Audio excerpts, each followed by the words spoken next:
اچھے سچے پاکیزہ خوابوں سے شروع ہوا۔ آپ خواب میں جو کچھ دیکھتے وہ صبح کی روشنی کی طرح صحیح اور سچا ثابت ہوتا۔ پھر من جانب قدرت آپ تنہائی پسند ہو گئے اور آپ نے غار حرا میں خلوت نشینی اختیار فرمائی اور کئی دن اور رات وہاں مسلسل عبادت اور یاد الہی و ذکر میں مشغول رہنے لگے۔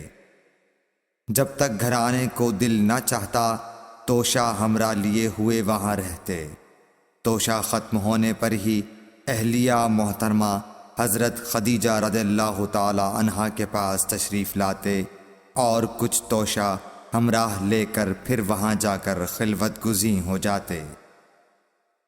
یہی طریقہ جاری رہا یہاں تک کہ آپ پر حق منکشف ہو گیا اور آپ غار حرا ہی میں قیام پذیر تھے کہ اچانک حضرت جبرائیل علیہ السلام آپ کے پاس حاضر ہوئے اور کہنے لگے کہ اے محمد پڑھو۔ آپ فرماتے ہیں کہ میں نے کہا کہ میں پڑھنا نہیں جانتا۔ آپ صلی اللہ علیہ وسلم فرماتے ہیں کہ فرشتے نے مجھے پکڑ کر اتنے زور سے بھینچا کہ میری طاقت جواب دے گئی۔ پھر مجھے چھوڑ کر کہا پڑھو۔ میں نے پھر وہی جواب دیا کہ میں پڑھا ہوا نہیں ہوں۔ اس فرشتے نے مجھ کو نہایت ہی زور سے بھینچا کہ مجھ کو سخت تکلیف محسوس ہوئی۔ پھر اس نے کہا کہ پڑھ۔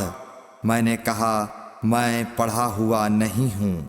فرشتے نے تیسری بار مجھ کو پکڑا اور تیسری مرتبہ پھر مجھ کو بھینچا، پھر مجھے چھوڑ دیا اور کہنے لگا کہ پڑھو اپنے رب کے نام کی مدد سے جس نے پیدا کیا اور انسان کو خون کی پھٹکی سے بنایا۔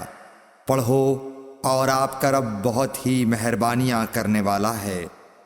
بس یہی آیتیں آپ حضرت جبرائیل علیہ السلام سے سن کر اس حال میں غار حرا سے واپس ہوئے کہ آپ کا دل اس انوکھے واقعے سے کانپ رہا تھا۔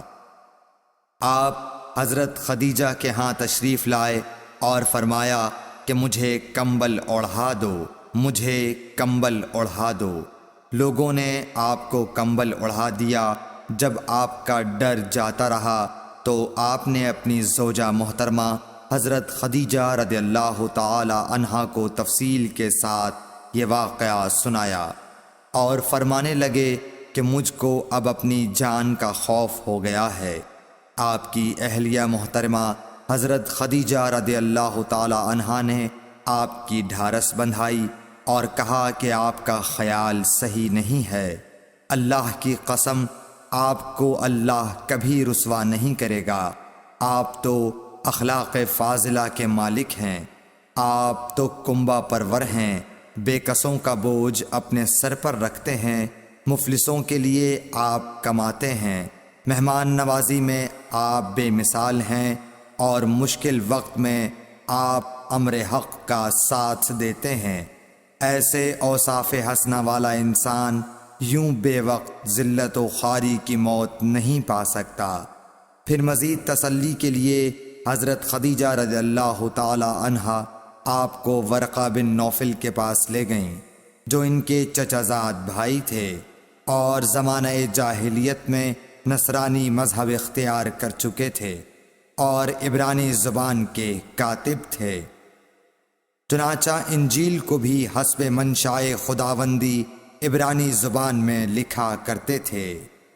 انجیل سریانی زبان میں نازل ہوئی تھی، پھر اس کا ترجمہ عبرانی زبان میں ہوا۔ ورقہ اسی کو لکھتے تھے۔ وہ بہت بوڑھے ہو گئے تھے، یہاں تک کہ ان کی بینائی بھی رخصت ہو چکی تھی۔ حضرت خدیجہ رضی اللہ تعالی عنہا نے ان کے سامنے آپ کے حالات بیان کیے اور کہا کہ اے چچا زاد بھائی، اپنے بھتیجے محمد صلی اللہ علیہ وسلم کی زبانی ذرا ان کی کیفیت سن لیجئے۔ وہ بولے کہ بھتیجے آپ نے جو کچھ دیکھا ہے اس کی تفصیل سناؤ۔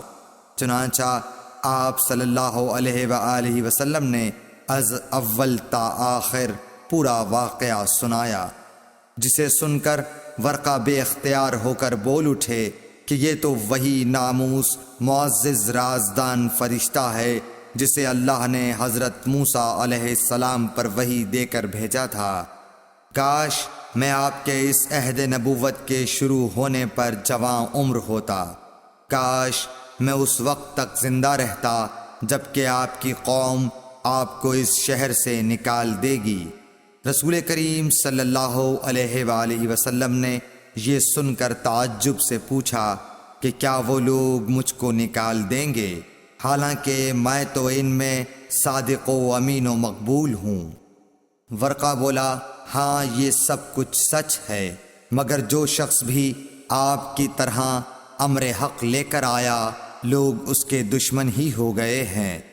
اگر مجھے آپ کی نبوت کا وہ زمانہ مل جائے تو میں آپ کی پوری مدد کروں گا، مگر ورقہ کچھ دنوں کے بعد انتقال کر گئے۔ پھر کچھ عرصے تک وحی کی آمد موقوف رہی۔ صحیح بخاری حدیث نمبر 3۔